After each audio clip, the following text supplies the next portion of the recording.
That was a little low. It was a little low. So I don't think it all popped up in the thumbnail. Oof. Goodness. Yeah, I moved like a bunch of stuff. So she's a little low. Yeah, you can see it a little bit down there. It's fine. So I was going to be done today. But then I was like, you know what? I might as well do the weekly release today instead of doing it tomorrow, since I've already been a little spicy. I can try to be nice starting fresh tomorrow.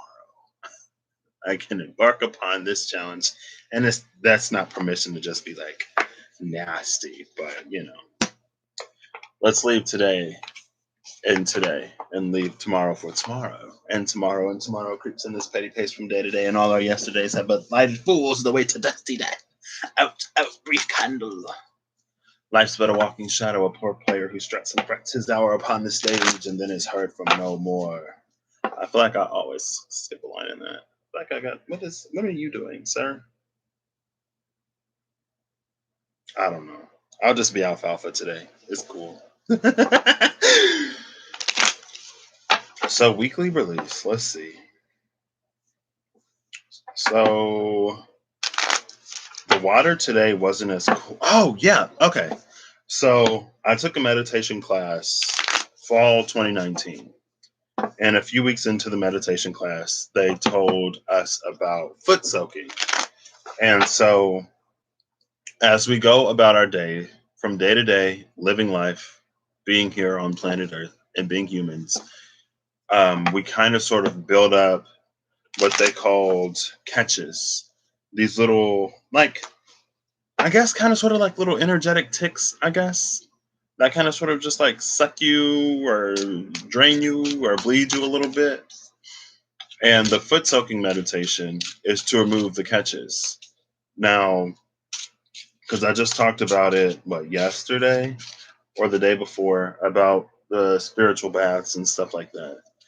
And how it's like the intention behind sort of like healing, or I guess how I view healing, is different than like what I would like use a foot soaking for, like to remove catches or to restore. It's like to remove like surface level blemishes on the energetic system. When it comes to like deep rooted things, like actual traumas and triggers and things like that, that's when we kind of sort of got to go in and do a little bit of work. And when those start to surface, then some topical treatment may alleviate the situation, may alleviate irritation, but the underlying cause is still there. So, like, if it's something that you're allergic to, you would, well, I guess, depending, you would handle sort of like that allergen. Or you could be like Shelly. Was that her name in House Bunny? When she was like, I had this allergic reaction and it made me glow, it made me beautiful, but it was also hurting me. So, oh, it's so warm. So, what are we releasing this week? Oh my gosh, I just feel warm. Also, I forgot that Saturn went retrograde yesterday. I was like, what? Saturn is retrograde. I forgot all about that. And it's funny that I forgot about it because I just heard about it on Friday.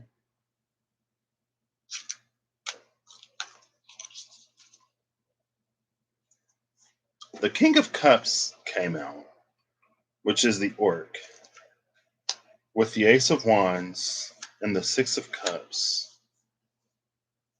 King of Cups, Orc. Ace of Wands, Salamander. Six of Cups, Jenny Greenteeth. Now, Jenny Greenteeth drowns children, apparently. And so it feels like our inner child is almost trapped in a watery prison. Wait, and we have the King of Cups here. The sky in the King of Cups reminds me of polymerization in Yu-Gi-Oh! Because I've been watching a lot of Yu-Gi-Oh! There's this anime all day channel, and they play Yu-Gi-Oh! And Bakugan. And that's pretty much it. And Beyblades. They play Yu-Gi-Oh!, Beyblades, and Bakugan. So they'll cycle through all of Yu-Gi-Oh!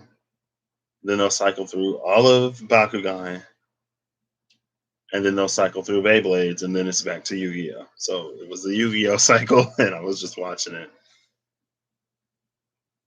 And polymerization is a card that fuses two monsters together to create a new one. The Seven of Swords, the giant, is at the bottom of the deck.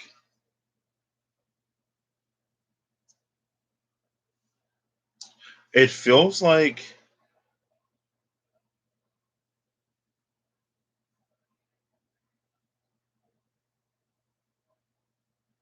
and this is reminding me of like, what was it, Batu, and I forget the other one in Avatar, and Korra, the Legend of Korra, when we saw was it Rava? The spirit who inhabited the avatar that was passed from avatar to avatar that kind of sort of gave them their abilities. And then we saw the dark spirit, and the connection between the avatar and that spirit was like severed or something like that. And that's what caused some drama to go down. And this is that severed connection. This is a feral inner child.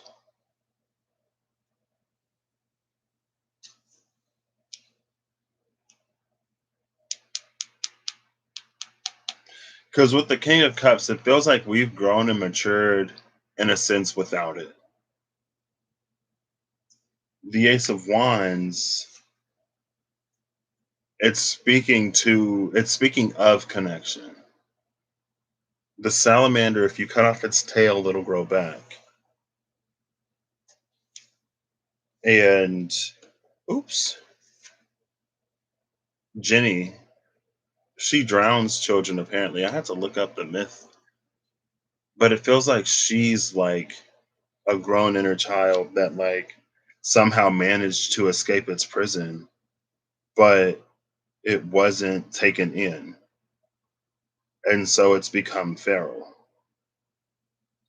And not feral in a sense of like it's in its prime nature connected to spirit. It's almost feral in the sense of like it's being picked up by some shadowy influence.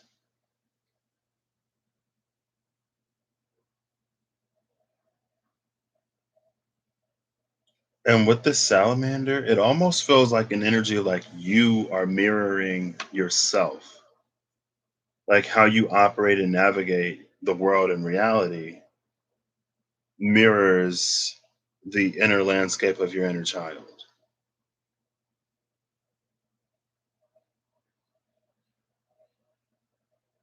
And it feels like more than like how you think or what you believe, it's like how you interact with other people in the world. Because the orc could be like the kindest, gentlest soul on the planet or the nicest, but when he goes out and he does orc things, stereotypical orc things, it's like you wouldn't see that.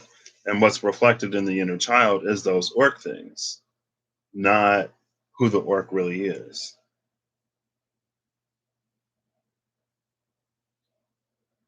Oh my gosh, the giant. Oh, it's a cannibal. They call it a cannibal, but I'm like, it's a giant.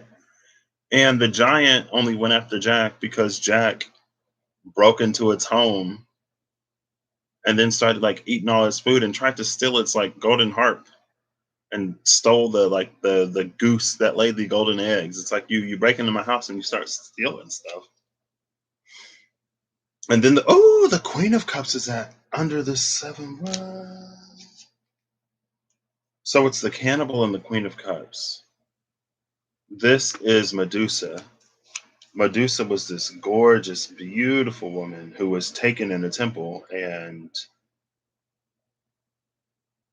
it feels like she was cursed, but it felt like she may have felt blessed in that she was no longer subjected to the male gaze in a way that would leave her sort of feeling petrified and unable to really like do anything or defend herself. Now her gaze petrifies others. And the Chariot is behind this Queen of Cups.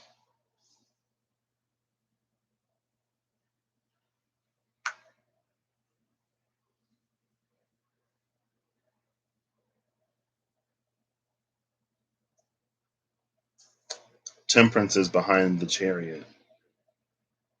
Both of these cards, Strength is behind Temperance. Both of these cards are cards of like balance. The Temperance is stereotypical balance, like, you know, you pour from one cup into the other, it's alchemizing, it's healing, and things of that nature, transmutation. The Chariot is a card of balance because the only time the cart moves forward is when both horses are on the same page, right?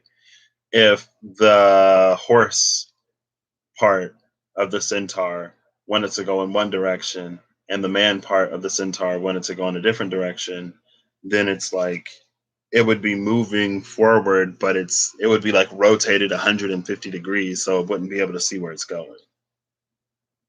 Or it would be frustrated that it's like it can't, like, when it attempts to move in the direction that it intends, it's like it goes in the opposite direction because the mind and the body aren't aligned. It's this energy, right? It's like there's this orc who's like, you know, I'm this gentlest dude, I'm nice, I'm blah, blah, blah, whatever. But then he goes out and he does orcish things. And so, what his inner truth, it's like the child learns through behaviors more than they do through words, right? So the child mimics and echoes the behaviors. And where was I going? The child mimics and echoes the behaviors, not the thoughts, not the beliefs. And so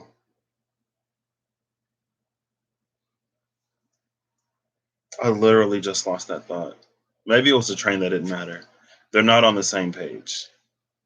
Actions and beliefs are misaligned. And so it's like we're trying to move forward in a certain direction, but we're wondering why it feels like we're not getting any closer.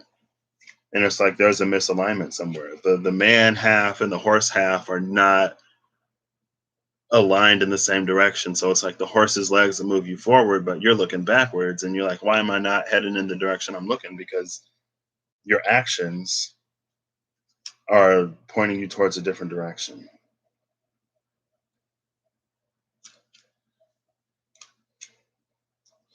And with this Queen of Cups,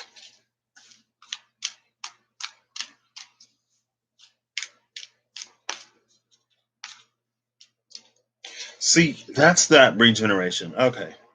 That's where the salamander comes in. Because the salamander, it's like if you cut its tail off, it'll regrow the tail. So it's like there's this horse, or there was this man that we cut and then we put them together, and they weren't properly aligned when we attached them.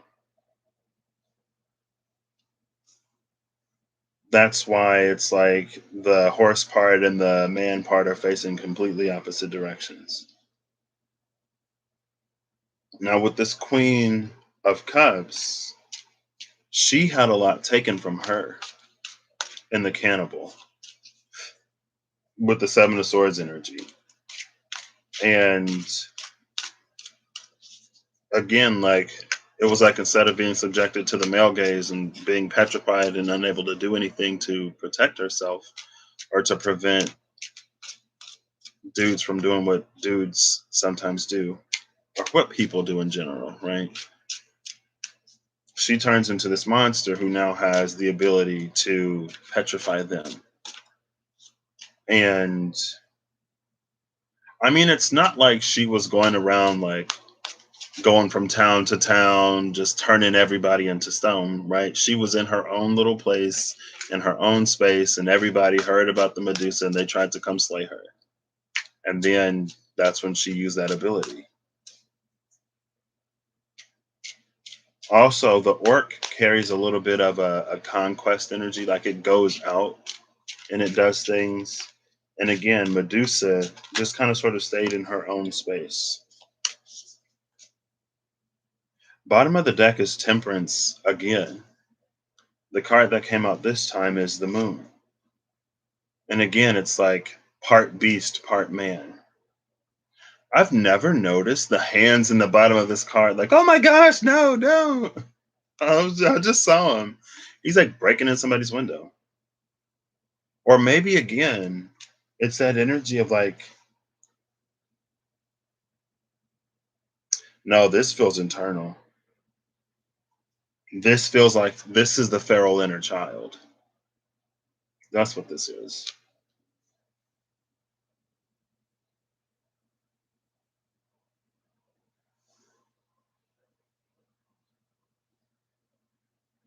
Or a feral inner aspect.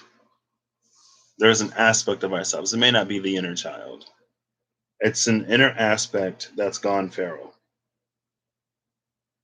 And this is like this is us on our healing journey, and like, we're going inside this inner temple.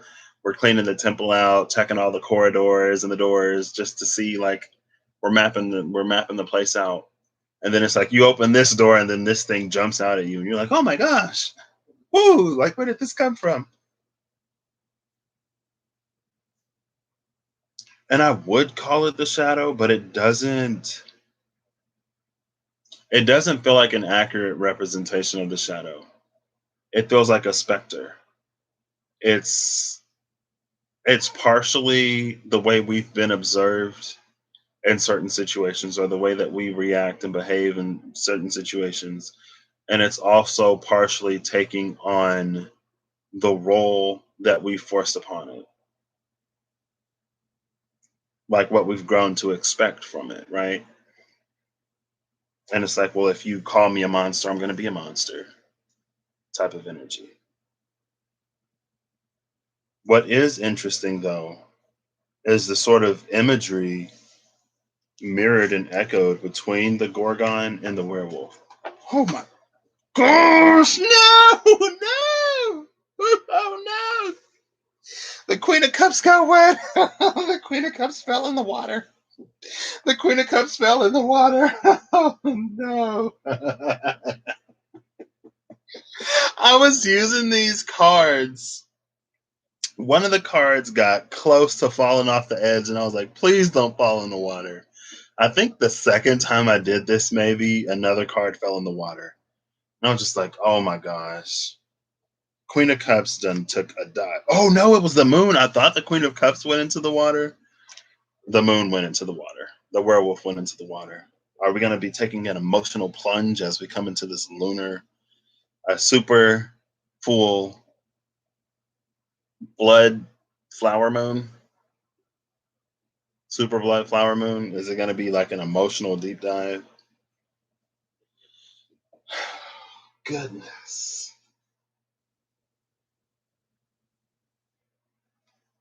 Okay, it doesn't feel like it's too badly damaged. I can't believe. Oh, little werewolf took a dive. Werewolf took a dive.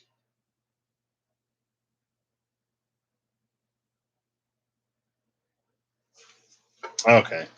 I think it's interesting, though, that they have very similar sort of imagery.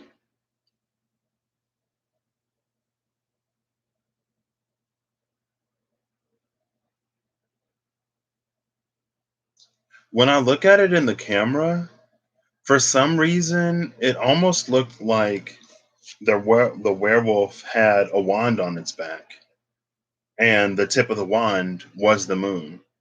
So then it felt like it was this aspect, like invading other spaces and forcing transformation.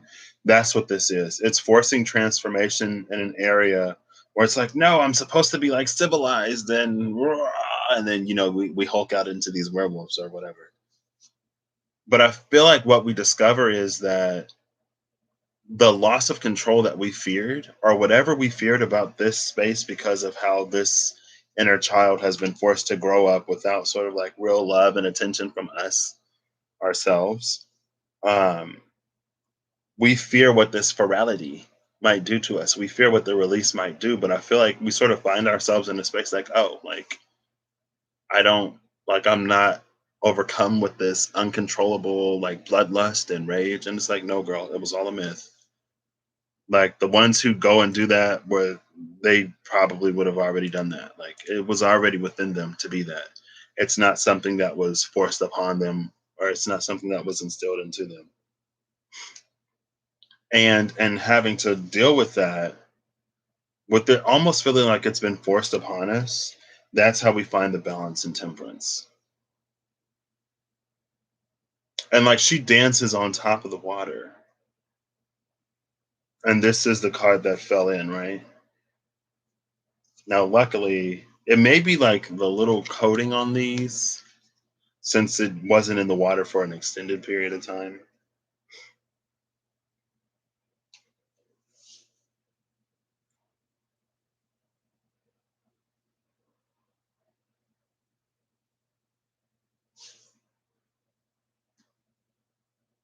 Ten of Wands, Dragon. I wanted a card to go between the King and the Queen, and the Ten of Wands, Dragon came out. This feels like there's an energy of defensiveness between these two energies that causes them to attack each other. I feel like the orc attacks because it's become his nature to act out of alignment. It's like contradiction has become his nature. Where he's like, if I feel like I want to be comforted, if I feel softer on the inside, then I'll act harder on the outside type of energy. There's a certain resistance. It's almost because like this inner child's gone feral or this inner aspect has gone feral. There's a piece missing in the center. It's almost like the heart of something. There's a piece missing in the center that would bridge that connection. But since that connection is missing, then it has to like find another pathway to be expressed. And so it comes out in a sense of like conqueror aggression, maybe even borderline like almost sort of semi narcissistic.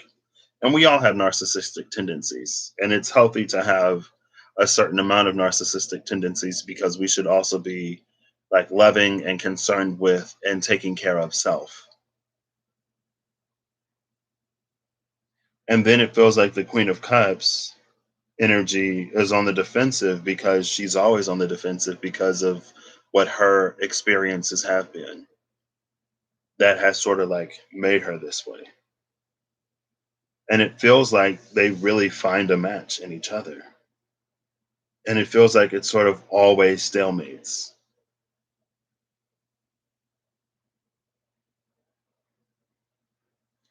But it's like the beast inside of one draws out the beast in the other. But just the same, the humanity in one draws out the humanity of the other.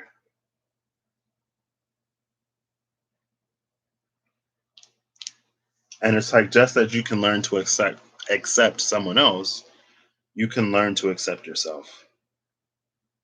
Or just like you can learn to accept one aspect, you can learn to accept another aspect so that you bring this internal peace and balance within you where you're not competing between like this part of your identity and that part of your identity or this fragment. I don't know why I want to say function.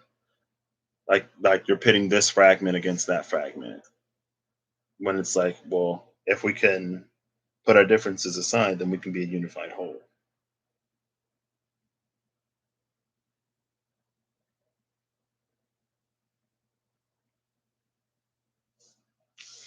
Okay, so that's one thing to release. I don't know.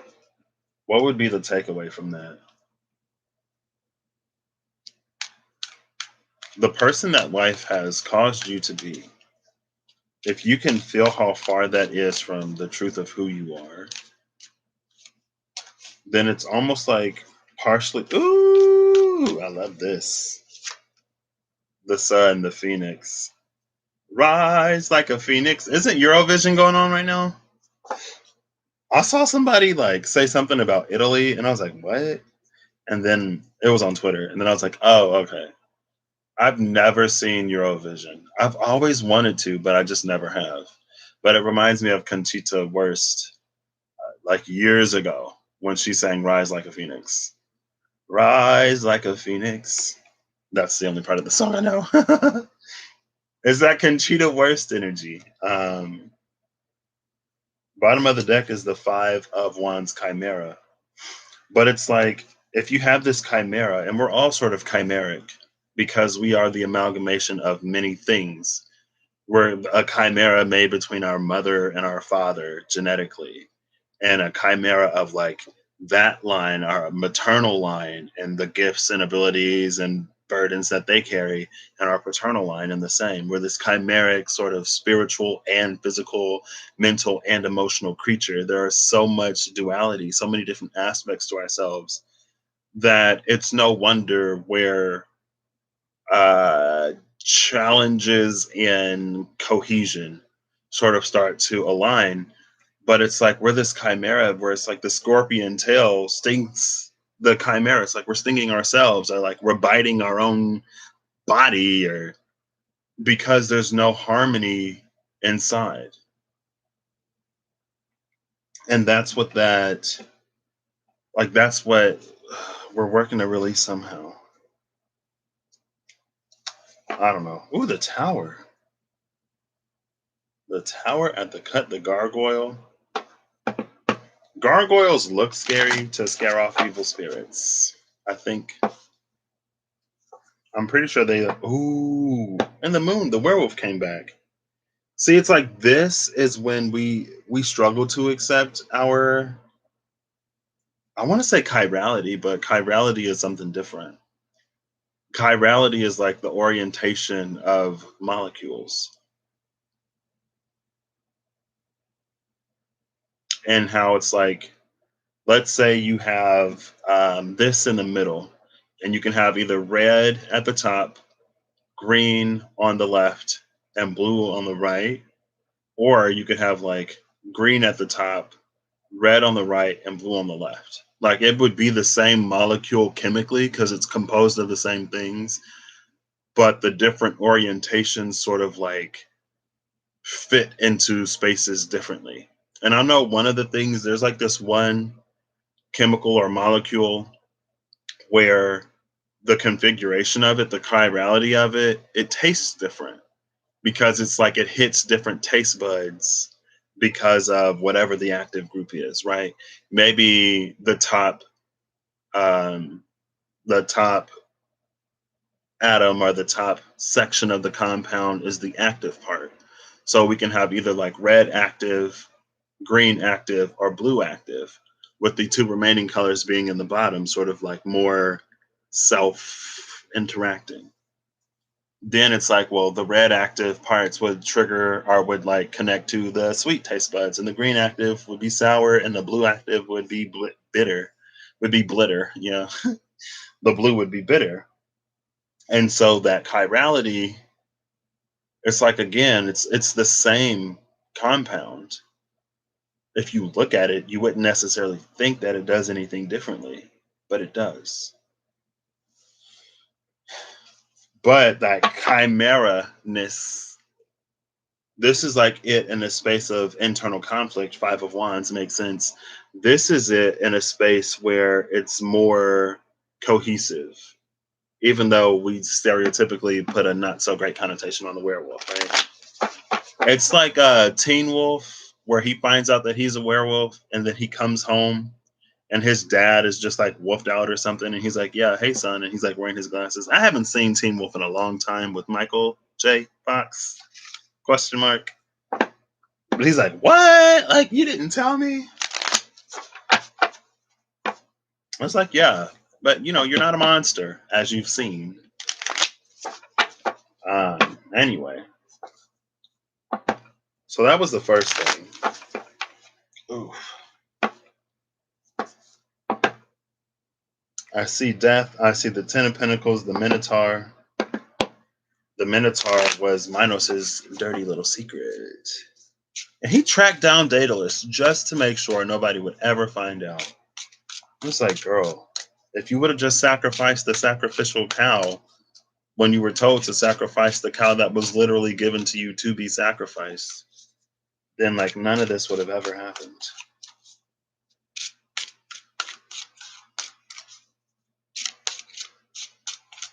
Like it was given to you to be returned to the divine in some way. Anyway. Woo! That's why I don't shuffle like that. It always makes them mad. So, bottom of the deck is the Warlock. That reminds me of the back of the Page of Wands and the Vice Versa Tarot, because I just saw it the other day. And there's a Rising Phoenix. There's a Rising Phoenix on one side of the card, and he's holding his wand in the other side of the card. The Minotaur just came back out. Ten of Pentacles, Minotaur.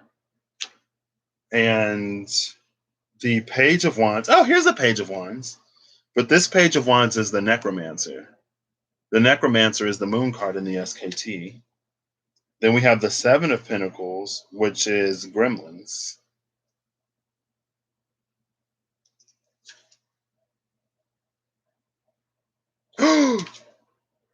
Hold up, wait, where are my readers? Where are my readers?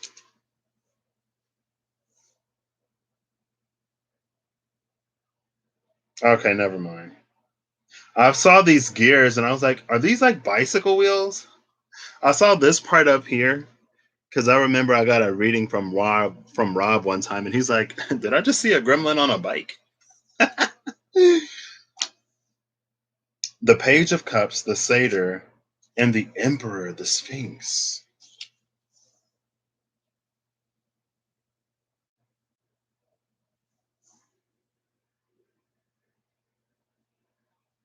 There's that Emperor again.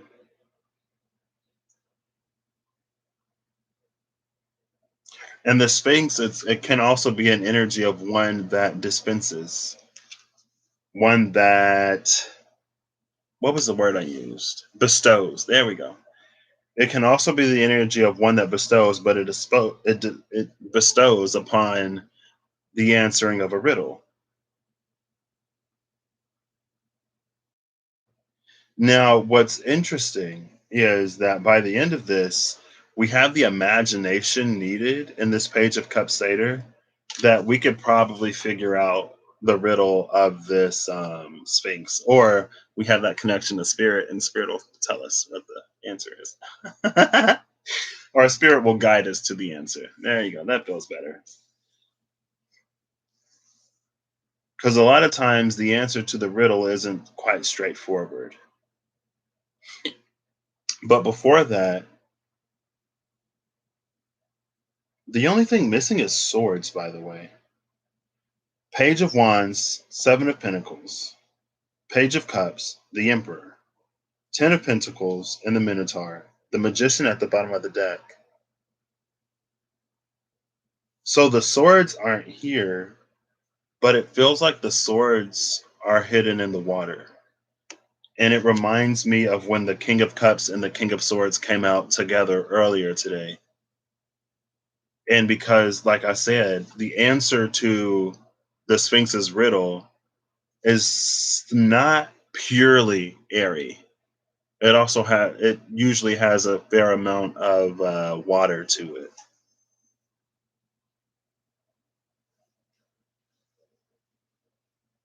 Not completely water.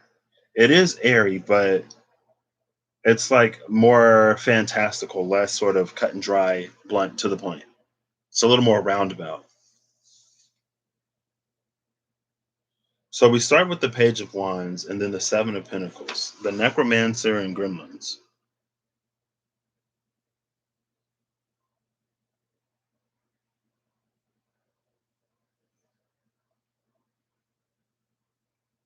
This feels like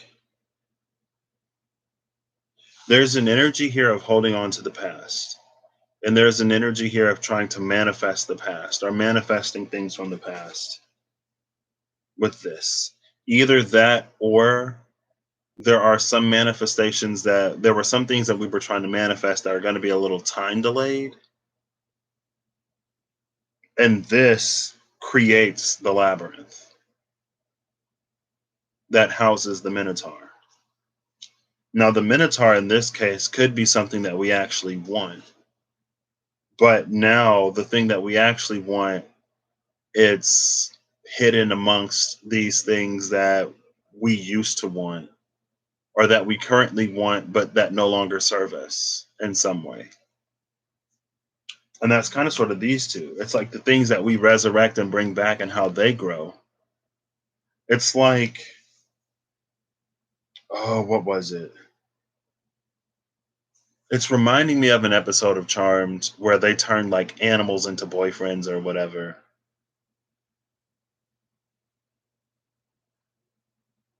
But it feels like there's something that we go to out of desperation, question mark, or something that we create to hold us over. But it ends up being attached to us somehow.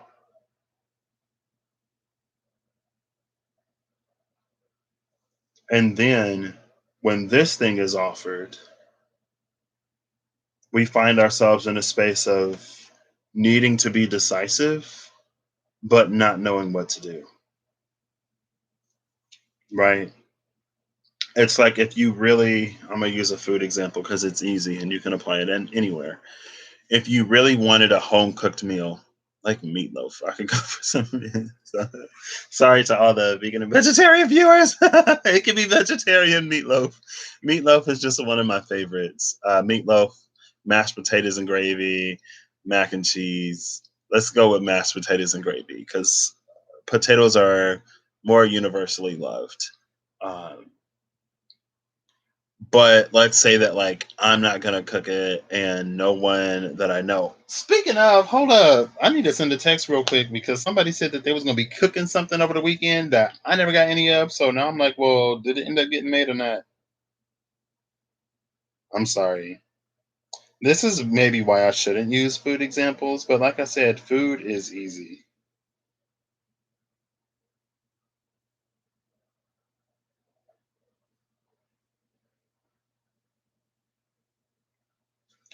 And let's say that whatever this food thing is, like you want it fresh.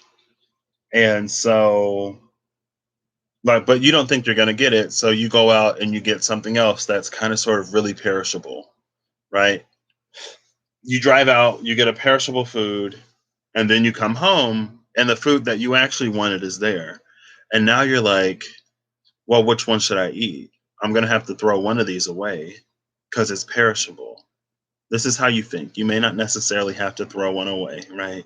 It's the Sphinx's riddle. Who knows what the answer is?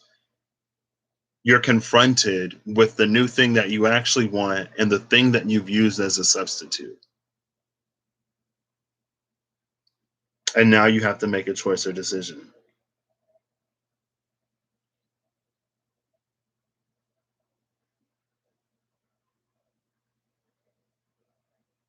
And maybe that's why the Page of Wands is here. Because it's like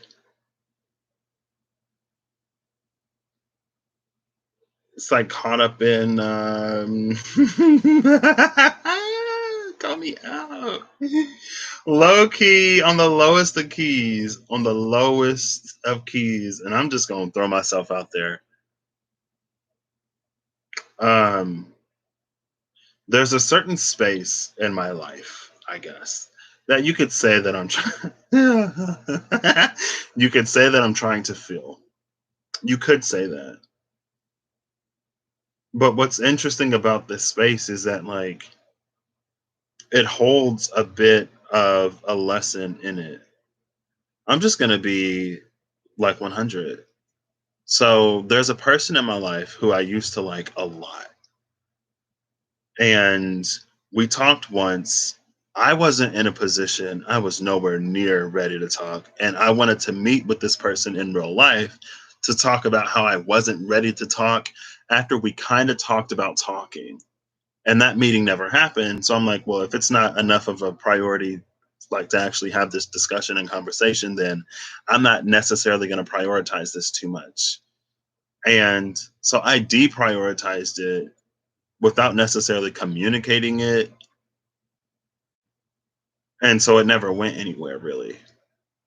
And recently ish, because I was dealing with the same thing when Venus went retrograde last year.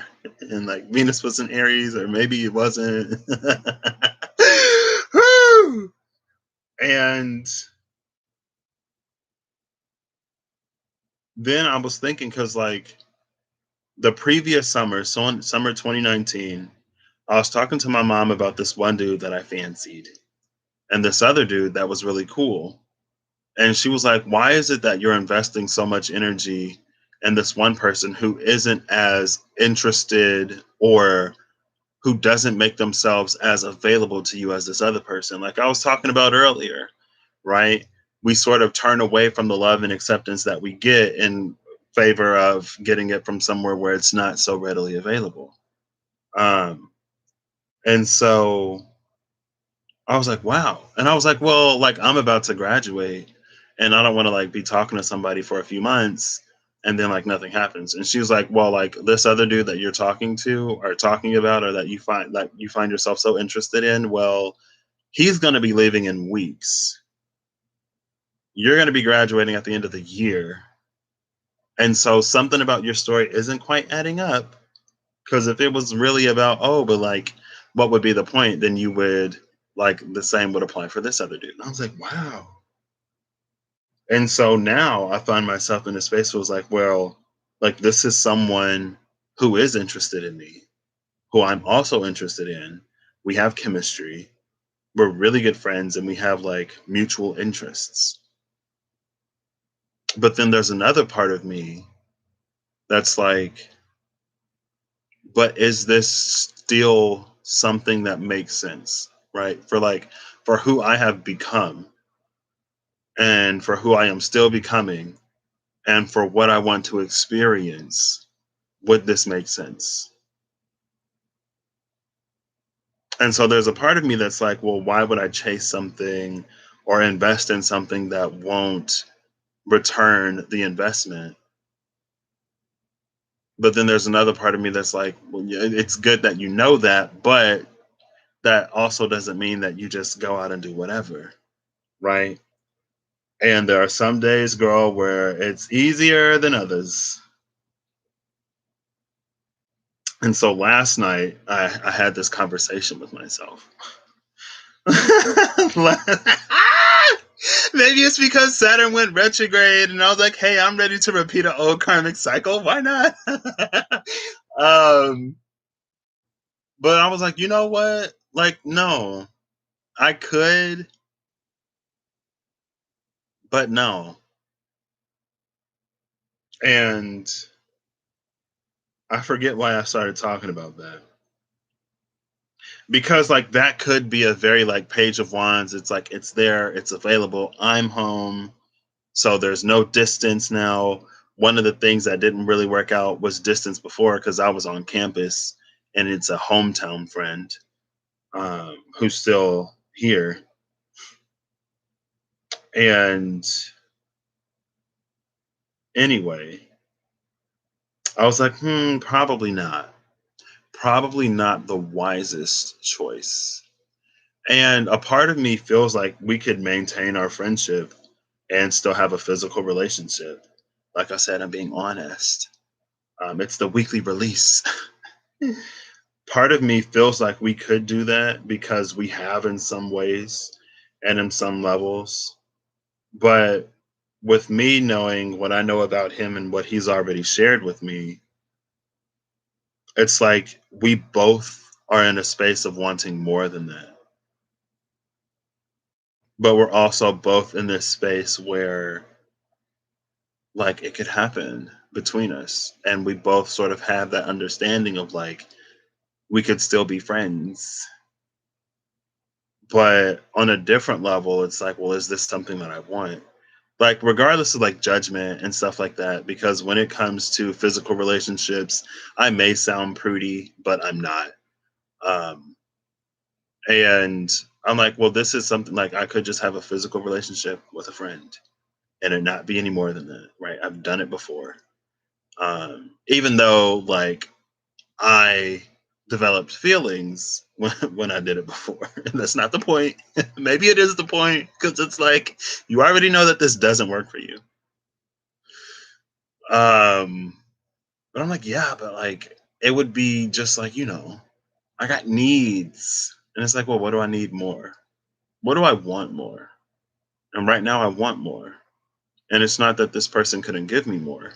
And it's not that I would even know before I try. But something doesn't feel like this is it. And does it have to be it? No, but it at least needs to make sense enough right now.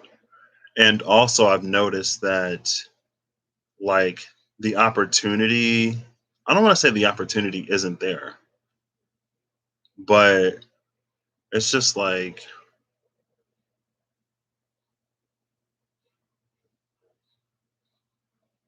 oh, brain! Because I was like, well, I am about to get my license. So, like, the opportunity could definitely be there. But like my Venus is in Aries, so I'm definitely that girl to just be like, hey, so like I'm here, you're here, we've talked about this. Are we gonna do it or nah? If not, I can go home, it's cool. But girl, it's like, should it even get to that point? Anyway, past stuff. And I don't want, because I've also thought about it and I'm like, because my heart wouldn't really be in it. And who's to say that one day I don't meet or discover someone who can have, like, who can hold my heart and my mind and my body and those other precious organs as well, right? And then it's like, well, I don't want to be in this space with these attachments and connections when I kind of sort of already felt a sort of natural gravitation in other directions. And then it would create this like little mess of entanglements, right? I don't need to place myself in this labyrinth. And the magician is here at the bottom of the deck, the warlock. But it's a very like nighttimey warlock. Oh, and then the Two of Swords, the ghost. The ghost is here. Mercury's about to go retrograde. I'm the person from the past. I'm just playing. We've been talking for a minute. Um, and it feels like the hermit is behind the ghost, the Two of Swords. It's the Yeti. Um, that's just like in my own personal life. That's one of these arenas. And I kind of sort of like, not necessarily in the way of like limitation or more direct interference, but when it comes to employment as well. That's why I'm like, I want to be a little bit more sure because I don't want to necessarily like get one opportunity, be there for 2 weeks or a month, and then be like, hey, like I found a better opportunity. I'm gonna go there. I mean, like if it happens, it happens, but there's a part of me that just knows that like to like slow down and to have a little bit of self-control and to have some trust because something is going to be revealed, something is going to be experienced, something is going to come to my knowledge or awareness that is going to shift things. And it would be less complicated to shift into that when there are less attachments to things that were sort of like in the moment satisfactory things, right? It's like I'm ready to have an income. But just because I'm ready to have an income doesn't mean that there are other things that I want more, basically. Long story short. And I feel like this Ten of Pentacles, the Minotaur sitting under all of this is just like the generation, the creation of a labyrinth. And it was the sacrificial bull that he didn't sacrifice, Minos. He was given a bull, it was like a white cow or something, to sacrifice. And then when he was told to sacrifice it, he didn't. And so, as his punishment, his wife, what happened? It's like his wife fell in love with a cow. And so she dressed up in like a cow suit and then got impregnated by a cow and gave birth to the Minotaur. The Minotaur that Minos then created, had Daedalus create the labyrinth and locked inside of the labyrinth. But not only that, every 7 or so years, he would require 7 young men and women, or boys and girls, from some other city, maybe Thebes, I don't remember, to be sacrificed to the Minotaur. And so it created this whole scenario that now involves sacrifice. But it's like he didn't sacrifice the bull that he was given to sacrifice. He didn't sacrifice anything of self. He demanded that other people sacrifice in his stead to pay for his mistake. And it never did. And so it created just this endless cycle of sacrifice that Theseus then had to come and break.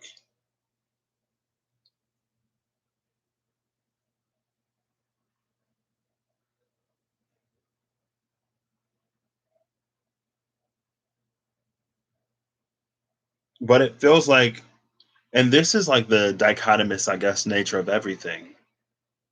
But it feels like in the creation and navigation of our own personal labyrinths, we would still learn something.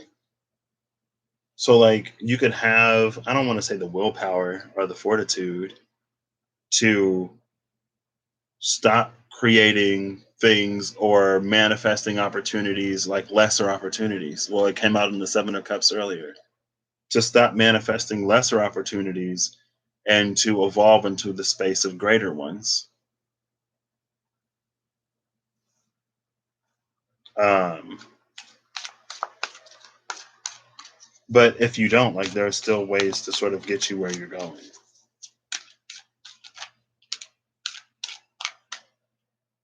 Now the High Priestess, the fortune teller, is at the bottom of the deck. With the High Priestess, the fortune teller being at the bottom of the deck, I'm almost tempted to say it's better to not create these labyrinths in the first place. The card that came out is the Sun. Again, the Phoenix. So another situation highlighted and illuminated, and we're rising like the Phoenix again. So it's like, either way you go, like, things are going to work out. The Phoenix also carries the North Node on it. You see that? So maybe it is, again, about doing the more challenging or more difficult thing. Aries, Taurus, Cancer, Aries is here. The Minotaur doesn't look like it has any affiliation on it, which is interesting. And Taurus is here in the High Priestess. We have Aries twice, we have Taurus twice, and Cancer. And the Minotaur, I guess it's just the labyrinth. This is a lot of cardinal energy with some fixed Taurus sort of like just sprinkled in there. Well, sprinkled in, it's like 20 out of 5. That's like 40%. So it's not sprinkled. It's a smattering. Is that a word? Smatter a glob of butter in there. The Sun is here again. This, though, it feels like a cleansing and a purifying fire.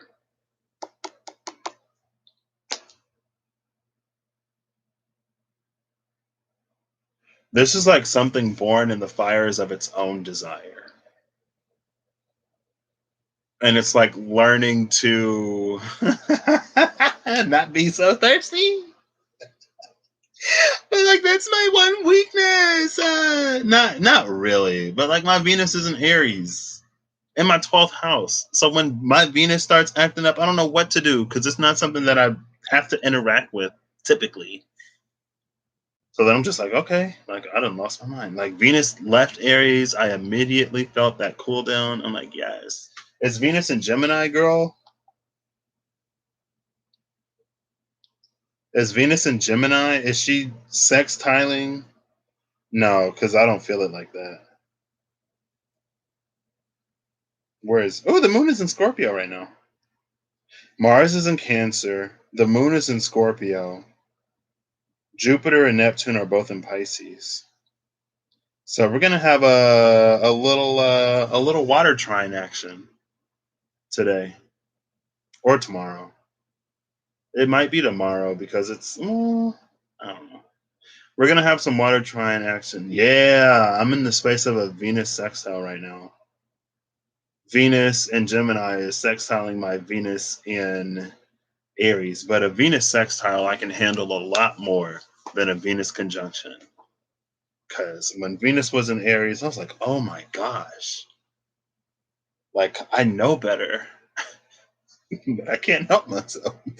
I can, and I could have.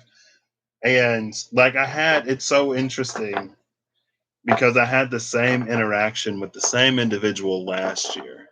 And last year we had this whole conversation about how it was a good thing that we stopped when we stopped.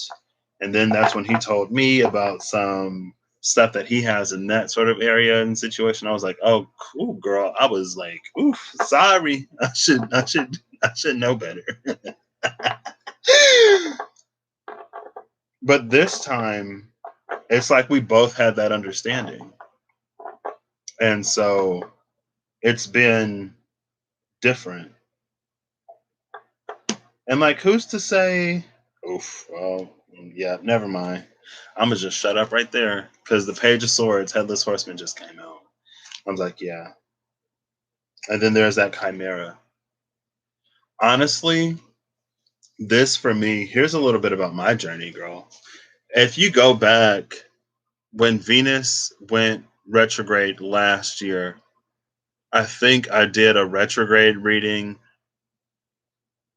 All right, I think I did either a retrograde reading or a release as Venus went retrograde because I remember dropping a tea bag in the foot soaking tub, and I was like, well, if Venus wants some tea, I'm gonna drop in the tea bag and then I'm gonna just spill it.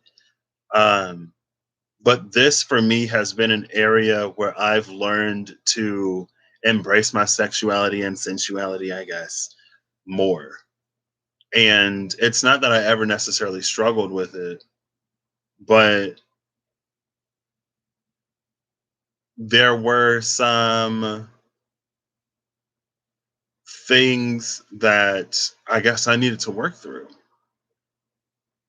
with an individual in my life who was also not the best, but who was there.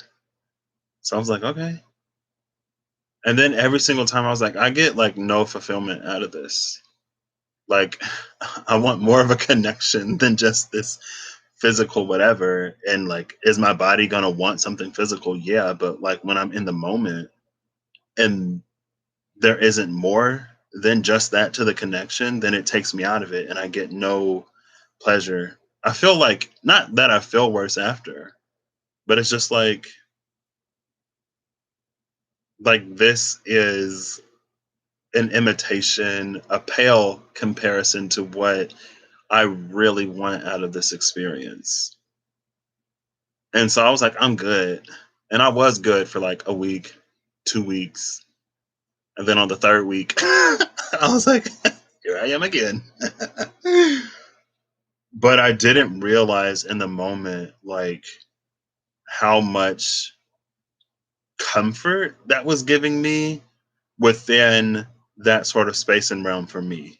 And because I had the comfort there, it kind of sort of led me to the almost mess that I was in last year. But now this year, it's like I can comfortably occupy that space without a lot of extra, I don't know, I don't want to say inconvenience. It's kind of hard to describe, but there were things for me to work through in the space of physical intimacy and the parsing of relationships and boundaries, right? And I guess I've learned it, question mark. But it's only made me like all the more just like, where's that one person where I can just like freak out? You know what I mean? Like my Venus is in Aries. Like I got a lot of Taurus in my chart. I got a little Scorpio. I know it's probably TMI, but it's not. Okay, last mystery card. Bottom of the deck is the world. Now we're ready to close it out with the Ouroboros. The world. So we went from the magician, which was the creation of the labyrinth, and these past and present and future energies, and how some could kind of sort of eclipse others. Then we moved into the high priestess, which was like that's when the sun and the phoenix came out. And so, like have some sense. If you already know, like if you're already feeling a certain type of way about the situation, maybe don't. And now the world card is coming out with completion and the chariot, that centaur, that movement. Look at all these majors. And then the page of swords came out when I was thinking like, well, maybe I could. Page of swords like, no, stop. I was like, okay. All of the pages are here except for the page of pentacles. And it feels like the page of pentacles is the one like creating the labyrinth. It feels like the page of pentacles is the energy that's like terraforming and restructuring the earth and earthen energies to put these certain things on path. But it's like, a page that works with a king, a queen, or even a knight is less likely to be swayed by literally all three of the other pages. And it's like, well, goodness. But now the chariot is coming out, forward movement, the integration of those parts. This is it. This is the chimera that is in full unison with its nature. The werewolf carries more cohesion than the chimera does. But it's like the centaur is the perfection of that energy. And I just saw the chimera, the Five of Wands chimera on the cut. And that's why I started talking about how, like, even in those spaces of things that I knew in the moment I shouldn't have been doing, it did sort of like, I don't want to say heal and grow, but it grew me in ways, it matured me in ways, it opened me up in ways that I had a lot of resistance to. Um, and ultimately, those experiences, while karmic in nature, were lessons that I needed. And honestly, there are things that I'm so grateful to have experienced before I fully encounter someone that I want to be intimate with, or that I feel capable of being intimate with, more likely. I feel like feeling capable of being intimate is more accurate than wanting to be. Anyway, because now it's like I can operate in those spaces with a lot less whatever, because like I'm good at what I do, and I've known that, but it had been a while, so it was nice to be reminded. um yeah, I guess.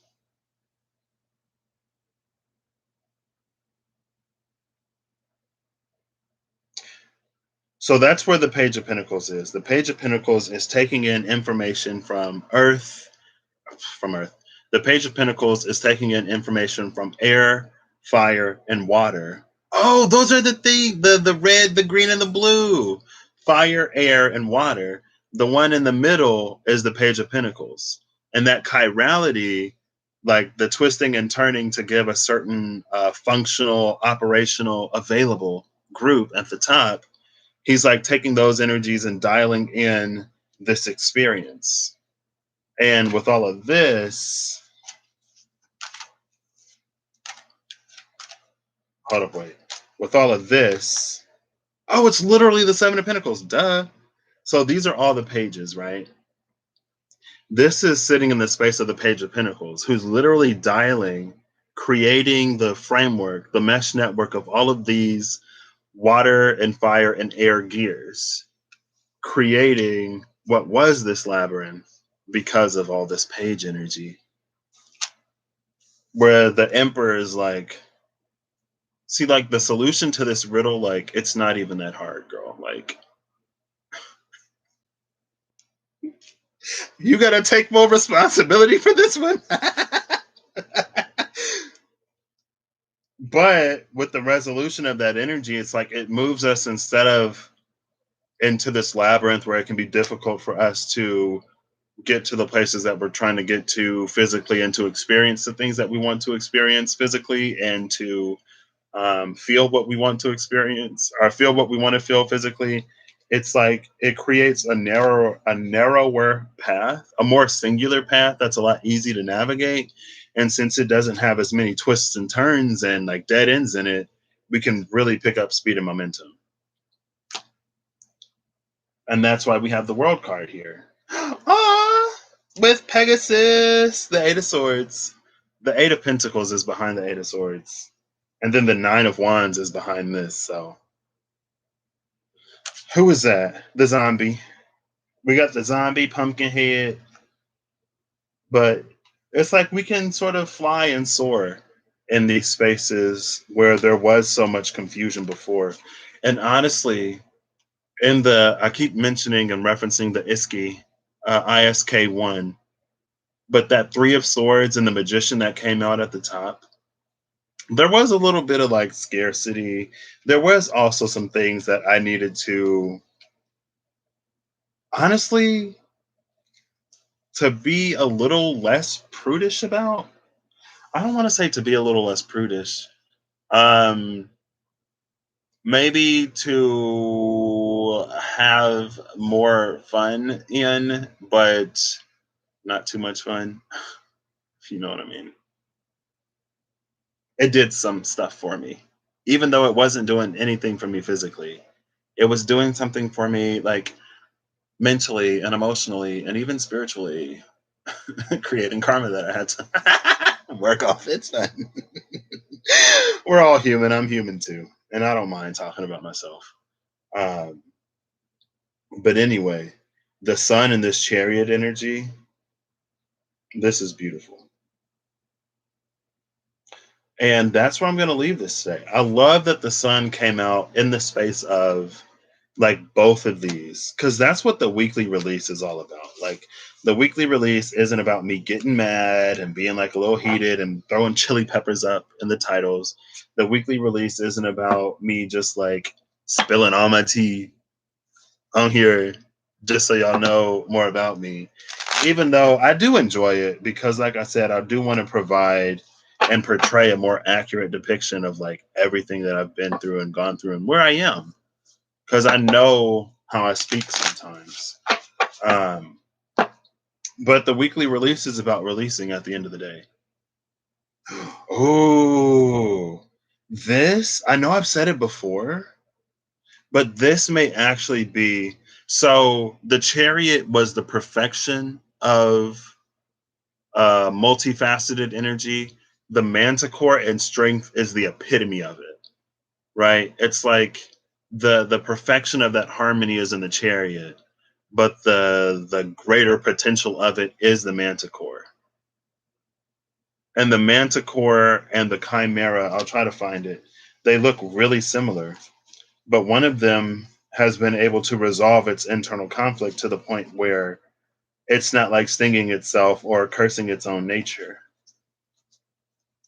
It can now pull from all of the strengths that it was assembled to possess.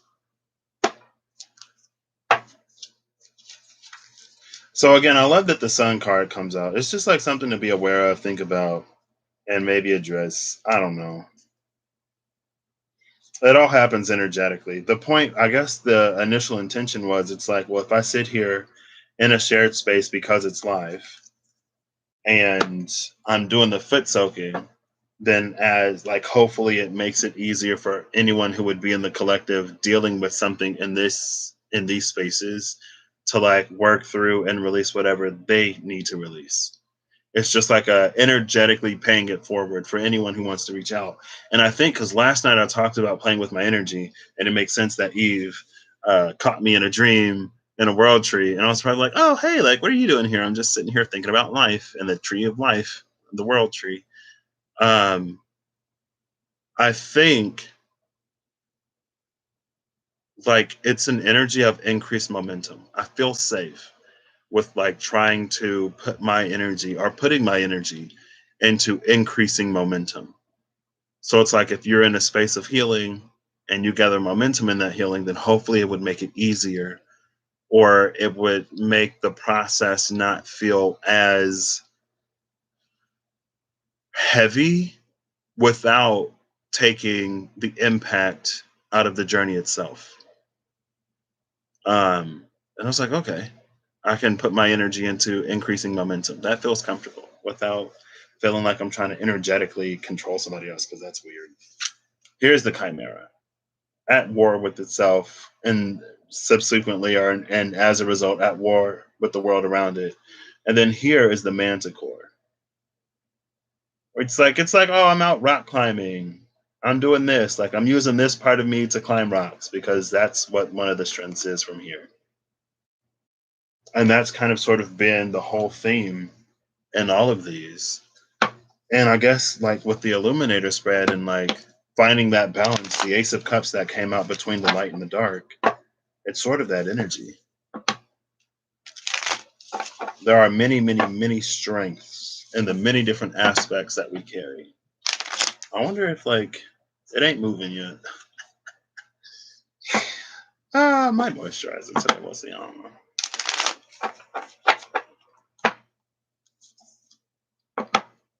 All right.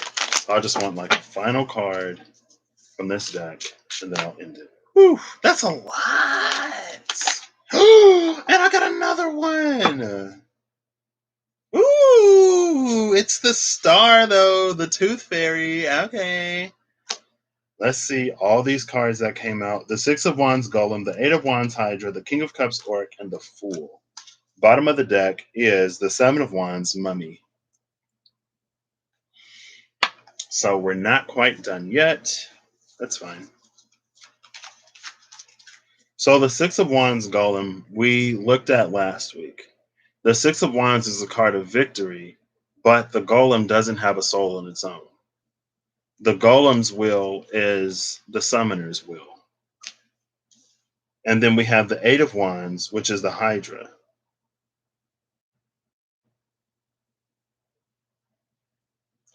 The hero in this sword is raising, the hero in this card is raising a sword to the Hydra, but it's a fruitless endeavor.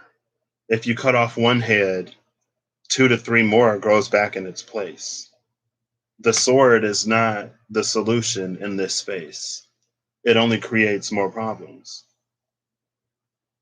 And then we have the King of Cups, which is the Orc. The Orc has a sort of savageness about him, which is interesting for the King of Cups. It's almost like it's emotional control to the point of like emotional muteness. It's like your emotions are so well under control that you don't feel anything. And because you don't feel anything, you're capable of doing anything, even the things that you shouldn't do. It's like it's able to silence its emotions in a space where it probably should feel them. And then we end with the Fool. I don't know why tempting the hands of fate immediately comes to mind.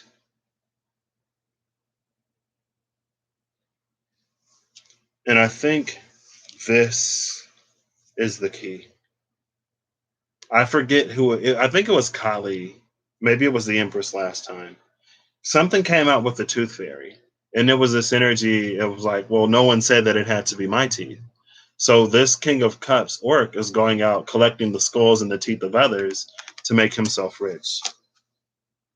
And it's like what I was saying earlier. It's like if we come into a space where we can manifest anything, there would be those who manifest. There would be those who manifest things to encroach upon the domain of your manifestation rather than just manifesting for themselves. It's like, well, why are you manifesting a tank to come and take my stuff when you could have just manifested your own stuff? Right? There's a deeper truth sort of being reflected in that. And that's what the Seven of Wands and the devil is behind the Seven of Wands. That's this energy down here. It's almost like that's why we are sort of like tied and bound in some of the ways that we are. I've never noticed the cat at the bottom of this picture. I don't know if the cat is mummified too.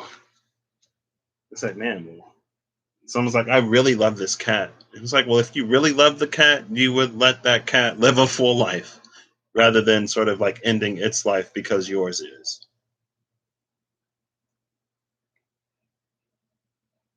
But there's something that keeps us bound in this. This is how it's almost like we continue to create karma for ourselves to work through or work at or work out because we walk around like empty. And the golem, it carries that empty energy as well. And this is like victory at any cost. But if it costs you your soul, then maybe it's a battle better left lost or a confrontation better left walked away from.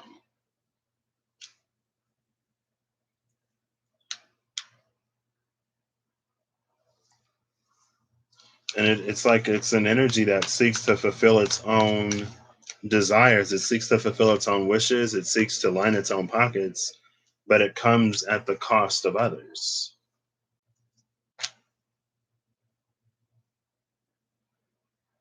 And so this fool is just like it's foolish. It's like, the tooth fairy knows that this didn't come out of your mouth.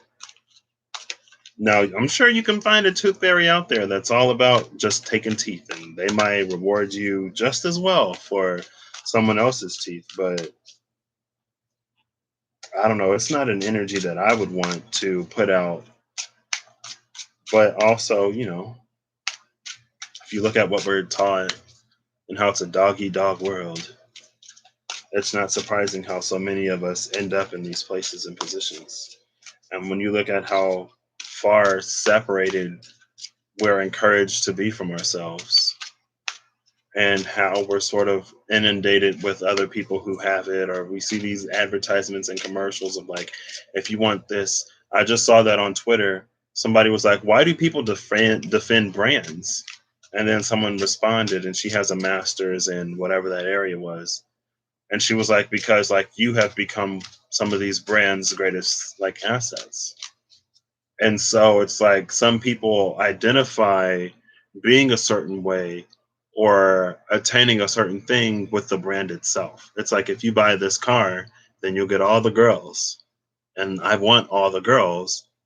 And so therefore I want and I need that car.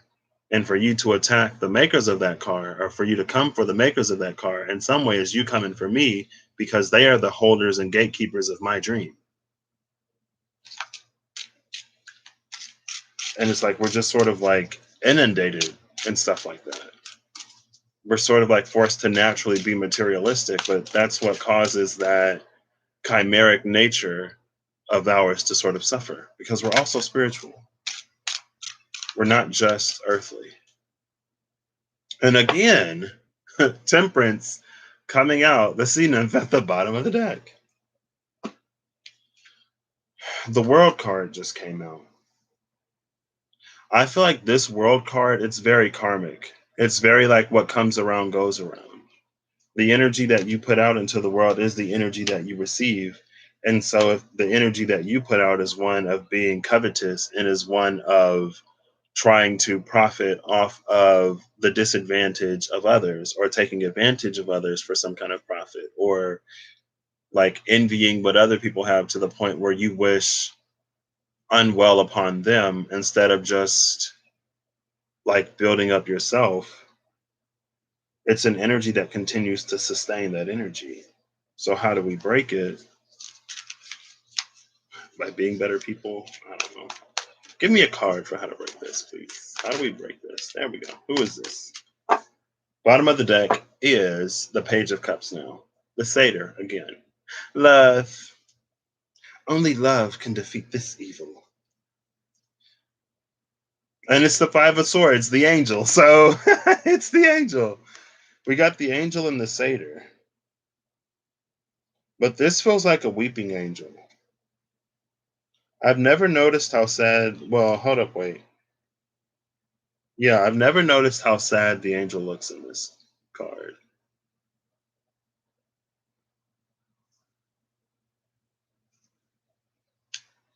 I want one more, please.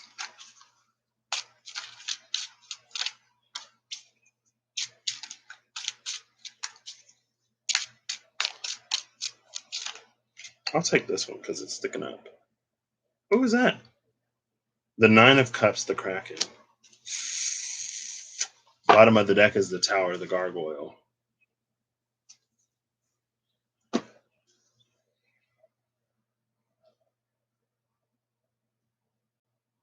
We got Aquarius and Pisces here.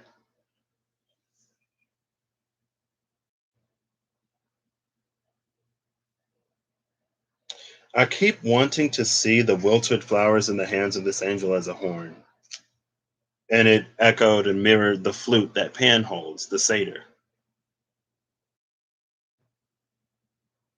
I feel like this is the space of harsh lessons, especially with the Tower moment, the Gargoyle, and the Two of Cups is behind the tower. The Two of Wands, sorry, is behind the Tower. With the Cyclops, only have one eye.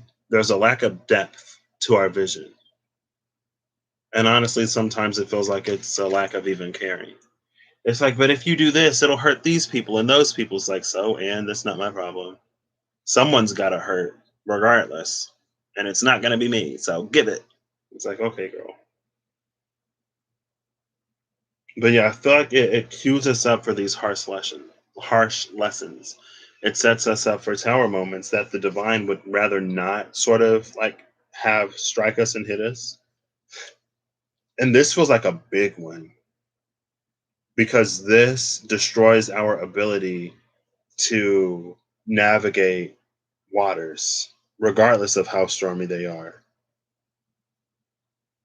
And it's like when we're in the space of drowning, or when we're in the space of being like thrown about into the water, that's when like temperance will come to us.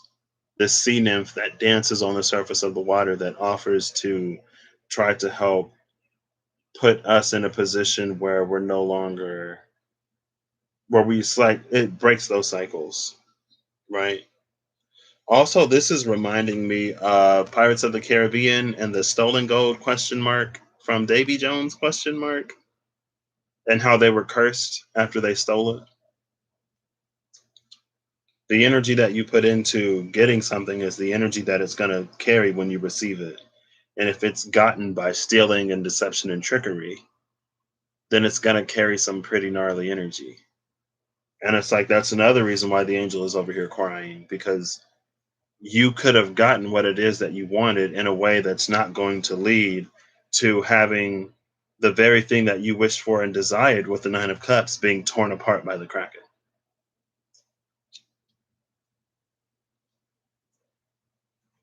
I'll get one more card. Low key hoping the sun pops out on this one too, because that would be gorgeous. But this one is a little different because this one almost more directly involves mistreating another. And when we mistreat another, it's like it adds time to our sentence because now we have to understand how what we do has impacts and implications on other people and the world around us, more so than just that more purely internal stuff.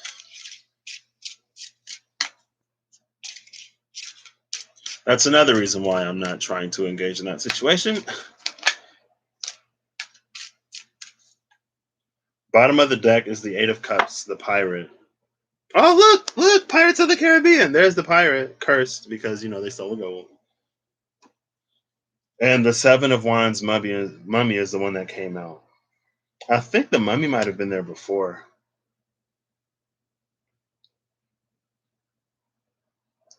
It's like it puts us in this position. It's like it freezes things over. But when things are frozen over, it feels like we go more into the same energy. It's like we remove ourselves from grace in that way.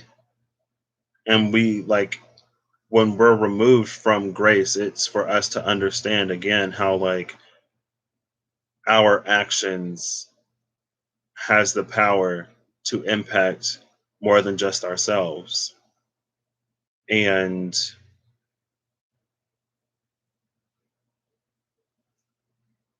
it's like it adds time to the sentence, it multiplies. Because now not only do we have to learn the lesson for ourselves, we have to learn different lessons on top of the lesson. And so it puts us in a position of freeze until those things are sort of sorted through and worked through. Because again, it's like it doesn't really serve us moving forward to have people who continue to manifest ways to take from others. And I feel like I just heard myself say to take from mothers. And I guess that's what happens when you take a child, has a mother somewhere.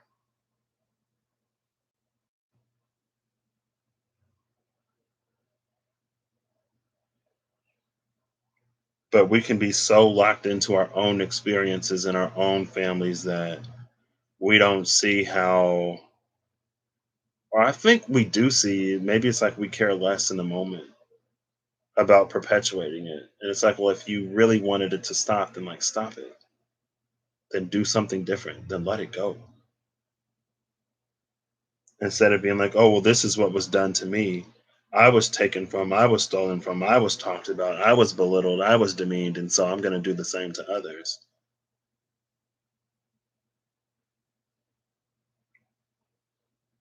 And so, yeah, I guess this one we pray for and we release. No sun card this time. Well, yeah, because there's no sun here. It's an energy that it's too self-restricted to get up and move. And it's like if this mummy tried to take a step, for some reason I saw it as spikes on the ground. It's like it would fall and impel itself on those spikes. And it wouldn't necessarily cause lethal damage, but it would be very inconvenient. And it's like that's the energy of being able to see a light, but not being able to reach it. But the reason why you can't reach it is because of it's how you or we navigate and what we do that keeps ourselves separate from it. So that was a little bit of a downer.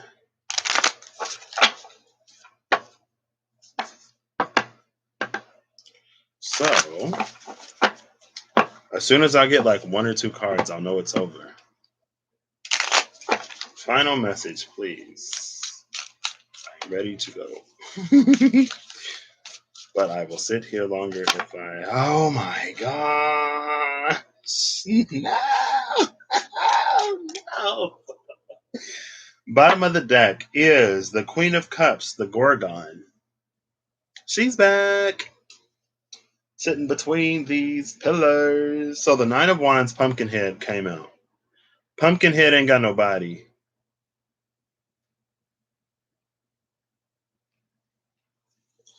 Strength, the Manticore. Six of Cups, Jenny Greenteeth. Wheel of Fortune, the Inquisitor. And the Knight of Pentacles, Warrior.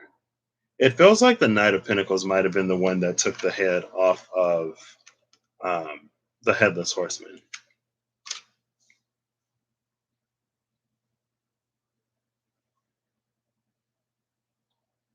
What is this? North Node, Scorpio, Aquarius, North Node, and Sagittarius. But the nine of this Sagittarius is weird. It's upside down in the card. You see that? It's printed upside down. Queen of Cups is Cancer and Gemini.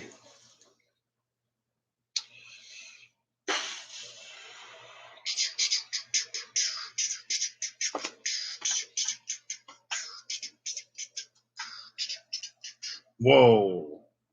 This should be 90. Why is this 20? The Wheel of Fortune is 10? Yeah, that's right. Why is this 20? That should be 90. Oh, it's 11. Just kidding. Just kidding. I was like, excuse me? 90 is actually the moon. So I'm looking at this strength card, expecting the energy of the moon. The moon, that's the connection between strength and the moon right now. Strength is like apex chimeric energy. The moon is like perfected chimeric energy.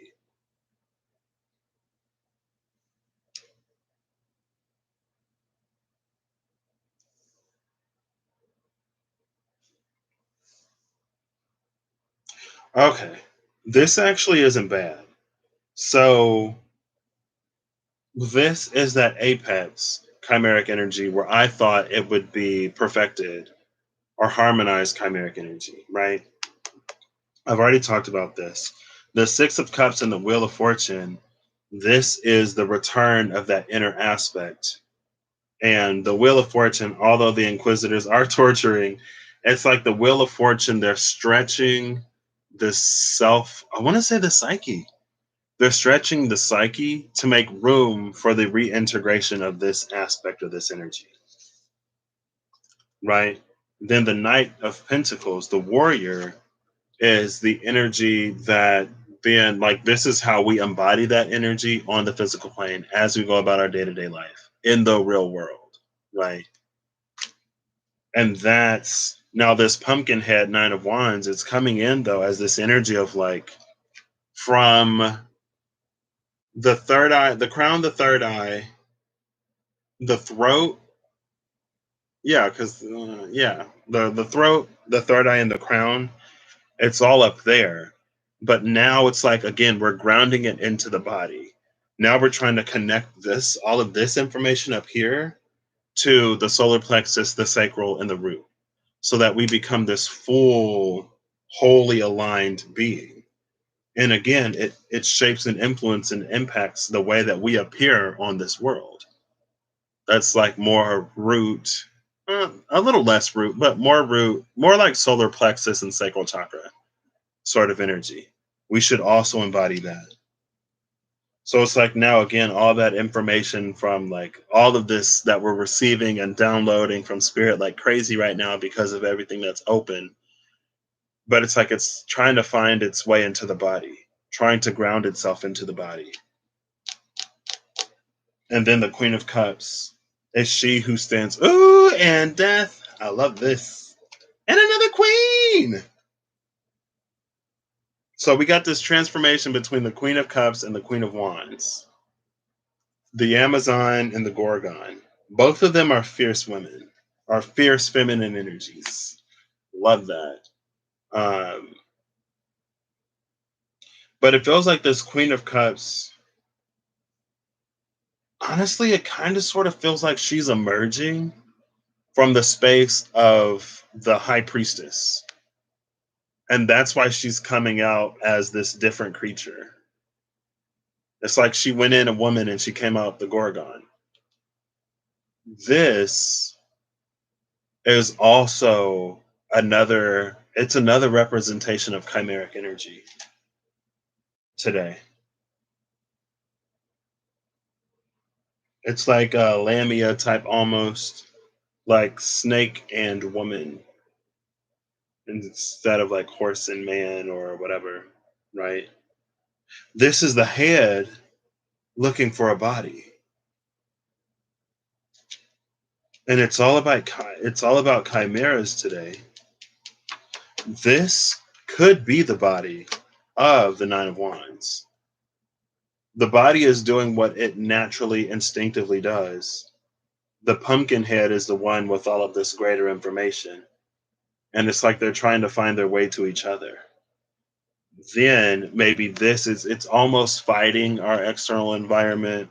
But what it's doing, I feel like what would be more accurate is that it's like it's trying to resist. It's like manually shifting and transitioning the environment around it, more so based in how it acts and how it reacts and responds and behaves. And there may be like these little vices that pop up, or there may be the naysayer or the person in your life, the experience in your life that would try to take you back to a different place. But it reminds me again of what came out yesterday. When someone's like, you're still an animal, you're still a beast, and you'll never change. And dude was like, then you don't know me.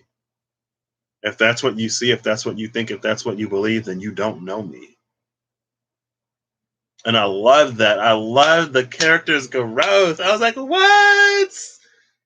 I've been playing these games for so long. I was like, that is real growth. Kudos. Kudos. He was like, if that's what you think, then you don't know me. And I was like, oh, put her in her place.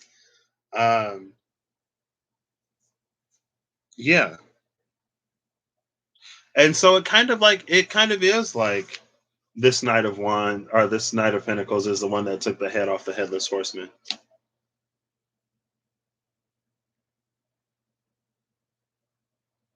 There's something about, and maybe it's in this stretching too. It's like there may be a space of uncomfortable expansion. I would hate to see someone being tortured on a wheel of pain and call that uncomfortable expansion. But it may be this space of uncomfortable expansion that's actually making room for the insertion of other aspects. One of those aspects is this internal aspect from earlier. Another one is this new head. And it reminds me of the Mask of Truth and how the reading and the external world and the inner world of the psyche that Miss Remy Healings did. And it reminds me of the Knight of Swords in the Spirit Keeper's Tarot and the mask that that horse wears. And a lot of times it felt like the mask was one that like hid and disguised something. But like the last time, not the last time, but somewhere in the space of the last year, it actually came through as like this mask is divinely crafted so that when we put it on, it actually expands our vision instead of narrowing it. This is carrying the energy of that expanded vision and almost the amount of, I don't want to say the amount of destruction it could cause, but it's like when we look at the world from this viewpoint, from this lens, from this perspective, it has the power to change a lot, if not everything. So I actually love that. At first, I was a little concerned. Oh, wait, I'm going to put these back down. I did it for everybody else. Let's see. Can I get an extra card? Who did? I'll flip them over. There we go. Girl! The bottom of the deck is the Queen of Pentacles Dryad, which is Scorpio and Capricorn energy. Oh, look at that transformation in Scorpio and building off of establishing a new foundation with Capricorn. That's gorgeous. Gorgeous. That's why Scorpio and Capricorn sextile. But here comes Pisces to F it up, and the Eight of Cups, the pirate. I feel like this Eight of Cups pirate, again, it's something in the external environment that will try to come in and take away from this. But the Dryad is a call to let your inner nature shine anyway. It's like someone is trying to get a rise out of you, and what they'll get is a rise out of you. Like you're going to ascend that. Because now you can see it from a different perspective. It's like they're going to come in and maybe try to pull you down, but something about their approach this time from where you are, it'll actually have the opposite effect on you because it's going to move you closer to the truth of the self. And if you have to distance or defend yourself in whatever way you have to defend yourself from a position that isn't one, I'm not going to put any labels on it. It's going to show you something about yourself. And that could be like, that you can establish healthy boundaries, and you will in spaces where you need to. And that too is you being in your power.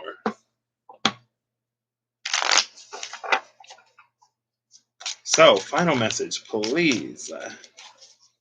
That was gorgeous. It got a little weird, but it can't be all gorgeous all the time. Weirdness needs to be released too. Yes, one. Ooh, I love this. The world, the Ouroboros. Who's at the bottom of the deck? The Six of Swords, the Harpy. The Ouroboros and the Harpy, that's giving me, it's like Ouroboros, but if the Ouroboros was a Quetzalcoatl or Quetzalcoatl energy. Like this snake in the Ouroboros is going to take the wings from the Harpy. And again, that's another chimeric energy. Part bird, part woman. It's very chimeric today, but it's like coming into the strengths of the different parts and pieces and aspects of who we are. That's why it's important to stop like further demonizing and further isolating and further repressing and further torturing and tormenting and traumatizing our shadow. There are these pieces and aspects that want to come into the light of who we are, or that want to be released to the dark of who we are, but keeping them in this in between space where they obstruct either, where they're not fitting into the space that is naturally theirs, causes a lot of internal friction and conflict that doesn't need to be. And once we embrace ourselves fully, that's when we really come into our superpowers. Why is the world 400? Why is the world 400? The world should be 300. Girl, why are you 400? Hello? Hello? Hello? Hello? I don't get it. I'm going to look through these cards real quick. I don't want to change the order. Because now I'm curious, what was... So judgment is 200. And the world is 400, girl? The world should be 300. What happened to 300? Where's 300? I feel like this world card just did some magic. The world card is like we're no longer in a 12 frequency, and a 12 frequency is a 3, a 13 frequency is a 4. That's why I'm 400 now instead of 300. Like, okay, girl, work. I support that fully. Not that anybody or anything needs my support to continue moving, but you know, it's good to feel supported. 300 is the Fool? What? So this deck, oh no, I thought the Fool was last. So this deck puts the Fool between Judgment and the World. I thought the Fool came after the World. Like in systems where the Fool isn't a 0, or where they don't start with the Fool, they put it, I guess this one is before the World. So the Fool is 300. The World is 400. And the Fool, in the context of this, the Fool was the one that was doing foolish things, that was covetous, and that was in the energy of pillaging and plundering and taking from others instead of just creating for themselves. That's that old 12, 300 frequency.